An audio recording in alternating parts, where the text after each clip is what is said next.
अस्सलामुअलैकुम दोस्तों, कैसे हैं आप लोग। उम्मीद करते हैं कि आप तमाम लोग खैरियत से होंगे। तो आज की वीडियो में हम कुवैत की कुछ ज़रूरी खबर जो आ रही है वो आप लोगों के साथ शेयर करने वाले हैं। अगर आप कुवैत में रहते हैं, कुवैत के हालात वाक़ियात से बाखबर रहना चाहते हैं तो इस वीडियो को आप शुरू से लेकर आखिर तक जरूर देखें, क्योंकि ये वीडियो आप लोगों के लिए काफ़ी ज़्यादा बड़ी और इम्पोर्टेंट होने वाली है। सबसे पहली खबर आप लोगों के साथ शेयर कर दें कि गल्फ देशों में यानी कि जो जीसीसी देश हैं उन देशों में सबसे ज़्यादा इंडियन लोगों को जो रोज़गार है वो सऊदी अरबिया ने दिया है 2022 के दौरान, और यूएई भी तकरीबन सेम ही है। यहाँ बताया गया है कि सऊदी अरब ने 2022 के दौरान 1,78,630 जॉब जो है वो इंडियन लोगों को जो है वो दी है, जबकि दूसरे नंबर पर जो है वो कुवैत आता है। कुवैत ने भी बड़ी संख्या में इंडियन लोगों को जो जॉब है वो दी है। यहाँ पर बताया गया है कि 2021 की तुलना में 2022 में कुवैत में इंडियन लोगों की तादाद जो है वो काफ़ी ज़्यादा बढ़ी है। और उसके बाद जो है वो बहरीन आता है। बहरीन ने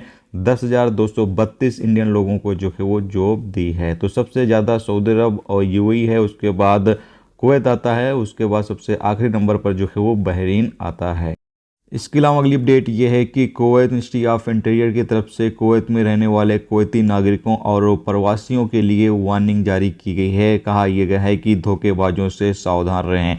बताया गया है कि हाल ही के दिनों में देखा जा रहा है कि कुछ ऐसे लोग जो कि कुवैत के बाहर से कॉल करके कुवैत में रहने वालों के साथ फ्रॉड कर रहे हैं, धोखाधड़ी कर रहे हैं। तो अगर आपके पास भी किसी तरह की कोई कॉल वगैरह आती है जो कि कुवैत से बाहर से आ रही है तो आप ऐसे लोगों के चक्कर में बिल्कुल भी ना आए, नहीं तो आपके साथ फ्रॉड, आपके साथ धोखाधड़ी हो सकता है। क्योंकि यहाँ पर तमाम लोगों के लिए जो है वो चेतावनी दी गई है कि ऐसे लोगों के चक्कर में बिल्कुल भी ना आए। अब अभी तक क्या होता था, कुवैत के अंदर लोग रहकर धोखाधड़ी कर रहे थे। जब पुलिस ने कार्रवाई की तो अब लोग कुवैत से बाहर जाकर जो है वो धोखाधड़ी कर रहे हैं। तो आप लोग थोड़ा सा सावधान रहे। किसी तरह का कोई भी कॉल वगैरह आपके मोबाइल फ़ोन पर आती है तो आप ऐसे लोगों को किसी तरह की कोई भी डिटेल या कोई भी अपनी पर्सनल जानकारी या फिर बैंक अकाउंट की जानकारी बिल्कुल भी किसी को ना दें।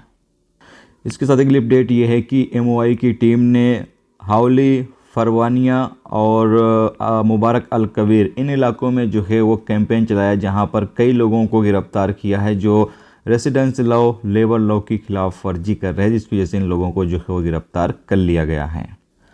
इसके साथ अगली अपडेट ये है कि कुवैत के एक पूर्व डायरेक्टर को 7 साल के लिए जेल में डाल दिया गया है और उस पर 3,20,000 दिनार का जुर्माना भी लगाया गया है। बताया जा रहा है कि उसने यूनिवर्सिटी की डिग्री बनाने और लोगों को नौकरी पर रखने का आरोप है, यानी कि फेक डिग्री बनाकर लोगों को जो है वो नौकरी दे रहा था, ऐसा उसके ऊपर आरोप जो है वो लगाया गया, जिसकी वजह से उसको 7 साल की जेल जो है वो हुई है। इसके साथ अगली अपडेट ये है कि 2 कुवैती नागरिकों को गिरफ्तार किया गया है जो कि हाल ही में फहद अल सलेम स्टेट पर लापरवाही के साथ ड्राइविंग कर रहे थे, इसकी वजह से इन लोगों को जो है वो गिरफ्तार कर लिया गया है। दोस्तों, ये थी आज की कुवैत की कुछ ज़रूरी खबर, ज़रूरी जानकारी जो मैंने आप लोगों के साथ शेयर कर दी है। उम्मीद करता हूँ ये वीडियो, ये जानकारी आपको अच्छी लगी हो। अच्छी लगी है तो प्लीज़ वीडियो को लाइक करके जरूर जाएं, और जो दोस्त चैनल पर नए हैं अगर इन्फॉर्मेशन अच्छी लग रही हो तो प्लीज़ चैनल को भी सब्सक्राइब जरूर कर लें। वीडियो देखने से तो बहुत बहुत शुक्रिया। मिलते हैं नेक्स्ट वीडियो नेक्स्ट टॉपिक के साथ। जब तक अपना ख्याल रखें। खुदा।